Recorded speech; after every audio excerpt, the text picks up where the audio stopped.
ঘন্টু বুই কোটটা আয় আমার, এই যে ঘন্টু বুই, এই যে আমাদের ঘন্টু বুড়ি চেয়ারে বসে আছে।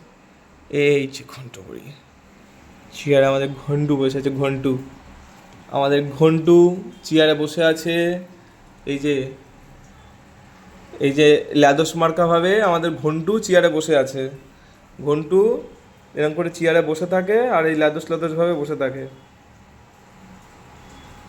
একটু কান চুলকে নিক, এত বড় বড় কান হয়ে গেছে, চোখ ঢেকে যাচ্ছে, আর এই কানের জন্য ও আর কিছু করতে পারে না।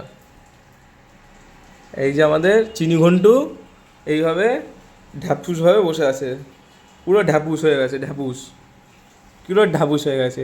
এত কান চুলকানো কিসের, হ্যাঁ? কিচ্ছু নেই গায়ে, টিক্স নেই, কিচ্ছু নেই, তবুও ওর মাঝে মাঝে একটু চুলকাতে লাগে জীবনে। মশা এসে ওকে একটু খোঁচা দিয়ে যায়, ওকে একটু চুলকাতে হয়, অনেক কাজ আছে না। এই যে চেয়ারের পরে এরম করে বসে আছে, খুব বড় পণ্ডিত আমাদের ঢ্যাপুস মা, আমাদের ঢ্যাপুস মা।